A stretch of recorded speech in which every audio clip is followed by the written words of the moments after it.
नमस्कार विद्यार्थी मित्रांनो, सर्वज्ञ कोचिंग क्लासेस या शैक्षणिक यूट्यूब चॅनलमध्ये तुमचं मनापासून स्वागत आहे. आजच्या या वन शॉट लेक्चरमध्ये आपण महाराष्ट्र स्टेट बोर्डचा हा चॅप्टर सोप्या भाषेत टेक्स्टबुक बेस्ड पद्धतीने पूर्णपणे समजून घेणार आहोत. हा लेक्चर खास तयार केला आहे रिव्हिजनसाठी, कॉन्सेप्ट क्लिअर करण्यासाठी आणि परीक्षेच्या दृष्टीने महत्त्वाचे मुद्दे लक्षात ठेवण्यासाठी. व्हिडिओ शेवटपर्यंत नक्की बघा, कारण हा एक कंप्लीट वन शॉट लेक्चर आहे जो तुम्हाला 35 ते 40 मिनिटात पूर्ण चॅप्टर क्लिअर करून देईल. चला तर मग बुक अभ्यास सुरू करूया. चला तर मुलांनो, आज आपला चॅप्टर आहे क्लायमेट म्हणजेच हवामान. आपण या चॅप्टरमध्ये दोन देशांच्या हवामानाची तुलना करणार आहोत. एक आहे ब्राझील आणि दुसरा आपला देश इंडिया. आता तुमच्या मनात आला असेल की सर, ब्राझील आणि इंडियाच का? Y these two countries specifically? कारण या दोन्ही देशांमध्ये खूप सिमिलॅरिटीज आहेत. दोन्ही देश खूप मोठे आहेत, दोन्ही देशांना मोठा समुद्रकिनारा आहे आणि सगळ्यात महत्त्वाचं म्हणजे दोन्ही देश ट्रॉपिकल झोनमध्ये येतात. म्हणजे इंडियाच्या मध्यातून ट्रॉपिक ऑफ कॅन्सर म्हणजे कर्कवृत्ता जाता आणि ब्राझीलच्या नॉर्दर्न पार्टमधून इक्वेटर म्हणजे विषुववृत्ता जातं. म्हणजे दोन्ही देश उष्णकटिबंधात आहेत. पण एवढा सगळा सारखा असून सुद्धा ब्राझील आणि इंडियाच्या क्लायमेटमध्ये, त्यांच्या वेदर पॅटर्न्समध्ये जमीन आसमानाचा फरक आहे. मग हा फरक नेमका कशामुळे आहे? What are the geographical reasons behind this? हाच या चॅप्टरचा मेन क्वेश्चन आहे आणि याचा उत्तर आपण आज एकदम डिटेलमध्ये शोधणार आहोत. Okay, so let's get started. सगळ्यात आधी आपण सुरुवात करूया ब्राझीलपासून. ब्राझीलचा क्लायमेट समजून घ्यायचा असेल ना, तर सगळ्यात पहिला आणि इम्पॉर्टंट क्लू आहे त्याची लोकेशन. म्हणजे ते जगाच्या नकाशावर कुठे आहे. जसं आपण मागच्या चॅप्टरमध्ये बघितला होता, दी इक्वेटर म्हणजे विषुववृत्त ब्राझीलच्या नॉर्दर्न पार्टमधून जाता. आता विषुववृत्ताजवळ असल्यामुळे क्लायमेटवर काय परिणाम होतो आठवते का? सिंपल आहे. इक्वेटरवर सूर्यकिरण, द सन्स रेज, वर्षभर जवळपास परपेंडिक्युलर म्हणजे सरळ पडतात. त्याच्यामुळे तिथे वर्षभर टेम्परेचर खूप जास्त असतं. तिथे आपल्यासारखे क्लिअर कट सीझन्स नसतात की उन्हाळा पावसाला हिवाळा. नाही, वर्षभर क्लायमेट गरम आणि दमट असतं. It's a hot and humid climate through out the year. So ब्राझीलच्या क्लायमेटचा पहिला की पॉईंट लक्षात ठेवा, its location near the equator. Okay. ब्राझीलमध्ये टेम्परेचर तर जास्त आहे हे आपल्याला कळालं, पण पाऊस कसा पडतो? How does it rain there?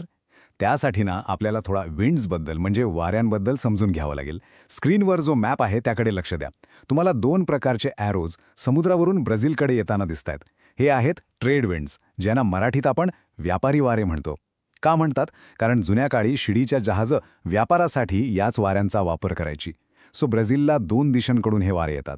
South east दिशेकडून येणारे साऊथ ईस्ट ट्रेड विंड्स आणि नॉर्थ ईस्ट दिशेकडून येणारे नॉर्थ ईस्ट ट्रेड विंड्स. आता हे दोन्ही वारे अटलांटिक ओशनवरून येतात, म्हणजे समुद्रावरून. मग ते येताना सोबत काय घेऊन येणार? ऑब्व्हियस आहे, भरपूर बाष्प म्हणजे moisture. And these winds are the main reason for rainfall in Brazil. समजलं का? So Brazil gets its rain from these two wind systems coming from the ocean. आता इथे एक इंटरेस्टिंग गोष्ट होते. हे जे बाष्पाने भरलेले वारे आले समुद्रावरून, ते ब्राझीलच्या जमिनीवर आल्यावर काय होत असेल? Look at this cross section on the screen. हा ब्राझीलच्या जमिनीचा एक प्रकारे आडवा कापलेला भाग आहे. ते जे साऊथ ईस्ट ट्रेड विंड्स येत आहेत ते सरळ जातात का पुढे? नाही, त्यांना किनाऱ्यावरच एक मोठा अडथळा, एक ऑब्स्ट्रक्शन भेटतो. हा अडथळा म्हणजे द ग्रेट एस्कार्पमेंट. याला अजास्त्र कडा असं पण म्हणतात. हा आपल्या सह्याद्री पर्वतासारखाच एक उंच कड्यासारखा भाग आहे. मग काय होतं? हे मॉइश्चर लेडन विंड्स या एस्कार्पमेंटला अडळतात आणि त्यांना वरच्या दिशेने जावं लागतं. They are blocked and force to move upwards. आता आठवा, जेव्हा बाष्प असलेली हवा वर जाते तेव्हा ती थंड होते आणि या प्रोसेसमुळे एक विशिष्ट प्रकारचा पाऊस पडतो. सो हा जो पाऊस पडतो ना, या अडथळ्यामुळे, त्याला एक स्पेशल जिओग्राफिकल नाव आहे and that is orographic rainfall. आपल्या मराठीत आपण त्याला म्हणतो प्रतिरोध पर्जन्य. प्रतिरोध म्हणजे काय? सिंपल, अडथळा. Let's break this down. ओरो हा शब्द आला आहे पर्वत रिलेटेड गोष्टींपासून. सो ओरोग्राफिक रेनफॉल म्हणजे पर्वतामुळे किंवा एखाद्या उंच अडथळ्यामुळे पडणारा पाऊस. प्रोसेस एकदम सोपी आहे. When moisture laden winds are blocked by a mountain, they are forced to rise. जसजशी हवा वर जाते तशी ती थंड होते आणि थंड हवेची बाष्प धरून ठेवण्याची कॅपॅसिटी कमी होते. त्याच्यामुळे त्याचं कंडेन्सेशन होतं, ढग तयार होतात आणि पाऊस पडतो. अगदी आपल्या कोकणमध्ये जसं होतं ना, सह्याद्री पर्वत आपले मॉन्सून विंड्स अडवतो आणि घाटमाथ्यावर खूप पाऊस पडतो, तसा इथे ब्राझीलमध्ये ग्रेट एस्कार्पमेंट हे काम करतो. हा कॉन्सेप्ट ओरोग्राफिक रेनफॉल एक्झामसाठी खूप इम्पॉर्टंट आहे. ओके, तर ग्रेट एस्कार्पमेंटच्या विंडवर्ड साईडला म्हणजे वाऱ्यांच्या दिशेच्या बाजूला खूप पाऊस पडतो. पण जेव्हा हे वारे तो एस्कार्पमेंट पार करून पुढे जातात, म्हणजे लीवर्ड साईडला, तेव्हा काय होतं असेल? Just think logically. वाऱ्यांमधला जवळपास सगळा मॉइश्चर, सगळं बाष्प तर पाऊस बनून पडून गेलाय. सो एस्कार्पमेंटच्या पलीकडे हे वारे एकदम ड्राय होतात, कोरडे होतात.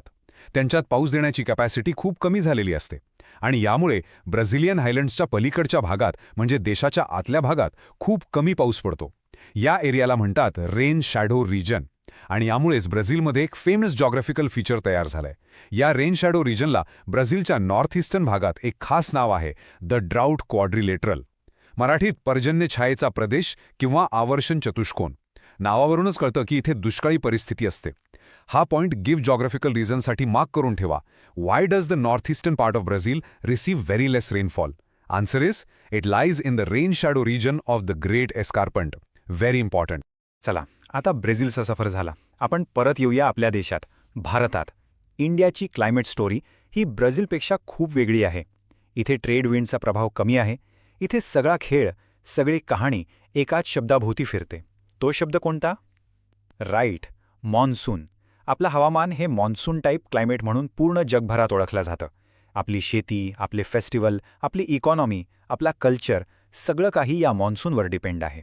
सो लेट्स अंडरस्टँड की या मॉन्सून सिस्टम, जी आपल्या देशाची लाईफलाईन आहे, तो नेमका काम कसा करतो. पान मान्सून नेमका बनतो कसा? How does it even form? चला, हे आपण समजून घेऊया. ह्या स्लाइडकडे बघा. समरमध्ये, एस्पेशली मे जूनमध्ये, आपल्या इंडियाच्या लँडवर, पर्टिक्युलरली पंजाब प्लेन्स आणि राजस्थानमधल्या थार डेझर्टमध्ये सूर्यकिरणांमुळे जमीन प्रचंड तपते. It gets super hot. आणि जेव्हा जमीन गरम होते तेव्हा त्याच्यावरची हवा पण गरम होते.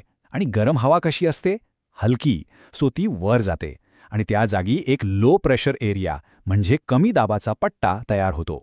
At the very same time, त्याच वेळेस साऊथला असलेला इंडियन ओशन, हिंद महासागर, जमिनीच्या तुलनेत थंड असतो, कारण पाणी हळूहळू गरम होतं. सो तिथे हाय प्रेशर एरिया असतो, जास्त दाबाचा पट्टा. आणि सायन्सचा बेसिक रूल आहे, winds always blow from a high pressure area to a low pressure area. तर हिंद महासागरावरून हे बाष्पायुक्त वारे, म्हणजे मॉइश्चर लेडन विंड्स, जमिनीवर तयार झालेल्या या लो प्रेशर एरियाकडे अट्रॅक्ट होतात. या वाऱ्यांची दिशा साऊथ वेस्टकडून असते, म्हणून यांना साऊथ वेस्ट मॉन्सून विंड्स म्हणतात. And this is the system that brings rain to almost all of India. आणि इथे कॉमन मिस्टेक स्टुडंट्स नेहमी करतात. त्यांना वाटतं मॉन्सून म्हणजे पाऊस. But that's not correct. Monsoon is not just rain. Monsoon हा शब्द मौसिम या अरबी शब्दावरून आला आहे, ज्याचा अर्थ होतो सीझन किंवा ऋतू. सो टेक्निकली मॉन्सून म्हणजे काय? It's a seasonal reversal in wind direction, म्हणजे वाऱ्यांची दिशा ऋतूप्रमाणे बदलणे, उलटी होणे. उन्हाळ्यात आपण आता बघितलं, वारे समुद्राकडून जमिनीकडे येतात आणि पाऊस आणतात. आणि हिवाळ्यात सिच्युएशन उलटी होते. जमीन थंड होते, समुद्र गरम असतो, तेव्हा वारे जमिनीकडून समुद्राकडे वाहू लागतात. यांना नॉर्थ ईस्ट विंड्स किंवा रिट्रीटिंग मॉन्सून म्हणतात. ते जमिनीवरून आल्यामुळे ड्राय असतात.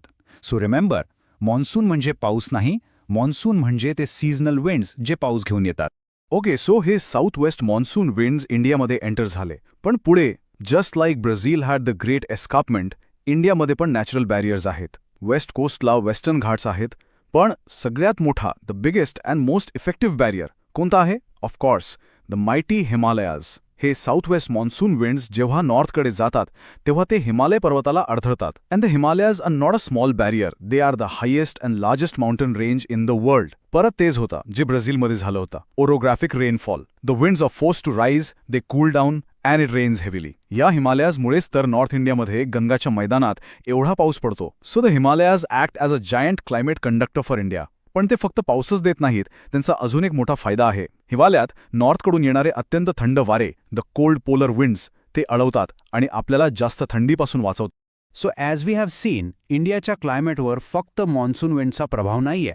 अनेक गोष्टी एकत्र काम करतात. फॉर एक्झाम्पल, नॉर्थला असलेले द मायटी हिमालयाज, साऊथला असलेला द वास्ट इंडियन ओशन, जो मॉइश्चरचं सोर्स आहे.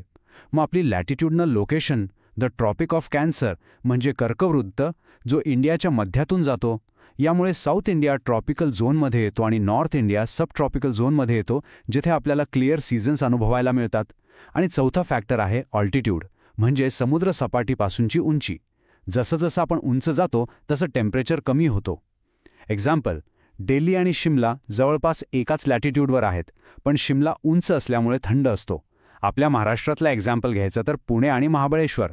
So all these factors together create the diverse monsoon climate of India. Okay, so आतापर्यंत आपण सगळी थिअरी बघितली. Escarpment, Himalayas, trade winds, monsoon, हे सगळं आपण ऐकला. पण हा जो डिफरन्स आहे दोन्ही देशांमध्ये, तो ॲक्च्युअल डेटामध्ये, नंबर्समध्ये कसा दिसतो ते बघण्यासाठी सगळ्यात बेस्ट वे आहे ग्राफ्स. चला, आपल्या टेक्स्टबुकमधले 2 सिटीजचे क्लायमोग्राफ्स कम्पेअर करूया. आणि ग्राफ बघून घाबरायचं नाहीये. It's very simple. मी तुम्हाला स्टेप बाय स्टेप सांगेन कसा रीड करायचं. ओके, सो स्क्रीनवर 2 ग्राफ्स दिसत आहेत. लेफ्टला आहे मनाऊस ब्राझील आणि राईटला आहे आपली दिल्ली इंडिया. कोणताही क्लायमोग्राफ बघताना फक्त 2 गोष्टी बघायच्या. एक, हे जे ब्लू बार्स आहेत ते दाखवतात रेनफॉल म्हणजे पाऊस, आणि दुसरी ही रेड लाईन जी दाखवते ॲव्हरेज टेम्परेचर म्हणजे तापमान. आता तुम्हीच ऑब्झर्व करा या 2 ग्राफ्समध्ये मेन डिफरन्स काय दिसतोय. Just take a moment. मनाऊसमध्ये बघा, ते ब्लू बार जवळपास सगळ्या महिन्यात उंच आहेत म्हणजे वर्षभर पाऊस, आणि रेड लाईन एकदम फ्लॅट आहे, जास्त वर खाली होत नाहीये. It's stable between 25 to 30 degrees. आता दिल्लीकडे बघा, इथे ब्लू बार्स फक्त जून ते सप्टेंबरमध्येच उंच आहेत, बाकी महिने ड्राय.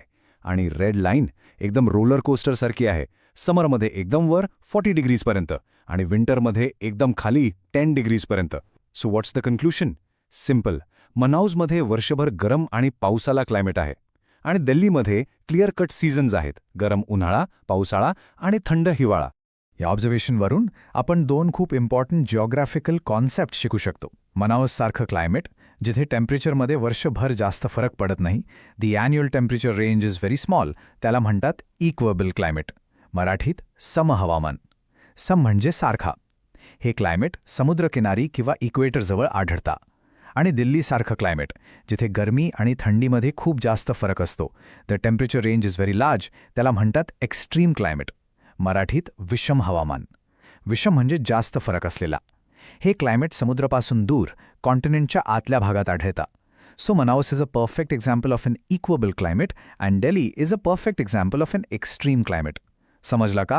ऑलराईट. सो आपण दोन्ही देशांचे क्लायमेट एकदम डिटेलमध्ये समजावून घेतले, त्याची कारणं पण बघितली आणि ग्राफ्स पण ॲनालाइज केले. आता for exam point of view, चला या सगळ्या इन्फॉर्मेशनला एकत्र करूया. Let's do a quick final comparison between India and Brazil's climate for a good revision. या टेबलकडे बघा, आपण एक एक पॉईंट डिस्कस करू. First, primary influence. ब्राझीलच्या क्लायमेटवर मेन प्रभाव कोणाचा आहे? राईट, इक्वेटोरियल लोकेशन आणि ट्रेड वेंड्स. आणि इंडियावर the one and only monsoon winds. Good. Next, key physical barrier. ब्राझीलमध्ये कोण अडवतं वाऱ्यांना? The great escarpment. इंडियामध्ये the Himalayas and western Ghats. Perfect. Third, rainfall source. ब्राझीलला पाऊस कुठून मिळतो? नॉर्थ ईस्ट आणि साऊथ ईस्ट ट्रेड वेंड्स. आणि इंडियाला साऊथ वेस्ट मॉन्सून आणि रिट्रीटिंग मॉन्सून. आणि फायनली, मेन क्लायमेट टाईप. ब्राझीलमध्ये मोस्टली कसं आहे? Tropical, hot and humid. आणि इंडियामध्ये मॉन्सून टाईप, पण विथ अ ह्यूज डायव्हर्सिटी. आपल्याकडे सगळं काही आहे, from hot deserts to cold deserts. हा टेबल डिस्टिंग्विश बिटवीन या क्वेश्चनसाठी खूप युजफुल ठरेल. आणि हे सगळं शिकताना एक गोष्ट नेहमी लक्षात ठेवायची. क्लायमेट म्हणजे फक्त टेम्परेचर आणि रेनफॉलचे आकडे नाहीत. It's much more than that. हे जे कोट आहे ना, ते खूप छान सांगतं. Geography is the stage and climate is the script that dictates the drama of life. म्हणजे भूगोल हा एक स्टेज आहे आणि हवामान ती स्क्रिप्ट आहे जी आपल्या जीवनाचं नाटक कसं असेल हे ठरवते. आपण काय खातो, कसे कपडे घालतो, आपली घरं कशी असतात, आपली शेती, सगळा काहीच आपल्या हवामानावर डिपेंड असतं. ब्राझीलमध्ये कॉफी जास्त का पिकते? त्याच्या मागे तिथला क्लायमेट आहे. So understanding climate means understanding life itself. आणि शेवटी जाता जाता एक विचार. Your location defines your life and climate is the biggest proof. तुम्ही कुठे राहता यावर तुमचं जीवन ठरतं. आणि याचा सगळ्यात मोठा पुरावा म्हणजे क्लायमेट. जरा विचार करून बघा, तुम्ही महाराष्ट्रामध्ये जिथे राहता तिथलं क्लायमेट कसं आहे? आपल्या एका राज्यात किती डायव्हर्सिटी आहे? कोकणातला पाऊस आणि तिथली शेती, विदर्भातला कडक उन्हाळा आणि तिथे येणारी पिकं, पश्चिम महाराष्ट्रातला ऊस, हे सगळं कशामुळे? त्या भागाच्या विशिष्ट हवामानामुळे. So next time you look outside, just think about it. Geography is not in the textbook, it's right there all around you. तर विद्यार्थी मित्रांनो, आजचा हा वन शॉट लेक्चर इथे पूर्ण होतो. आज आपण चॅप्टर समजून घेतला, कारण अभ्यास म्हणजे पाठांतर नाही, तर कॉन्सेप्ट क्लिअर करणं महत्त्वाचं आहे. हा लेक्चर उपयुक्त वाटला असेल तर व्हिडिओला लाईक करा आणि तुमच्या मित्रांपर्यंत नक्की शेअर करा. अशाच टेक्स्टबुक बेस्ड सिम्पल एक्सप्लेनेशन्स असलेल्या वन शॉट लेक्चर्ससाठी सर्वज्ञ कोचिंग क्लासेस या यूट्यूब चॅनलला आत्ताच सबस्क्राईब करा. पुढच्या व्हिडिओमध्ये नवीन चॅप्टरसोबत पुन्हा भेटू. तोपर्यंत अभ्यास करत रहा, स्वतःवर विश्वास ठेवा आणि यश नक्की मिळेल.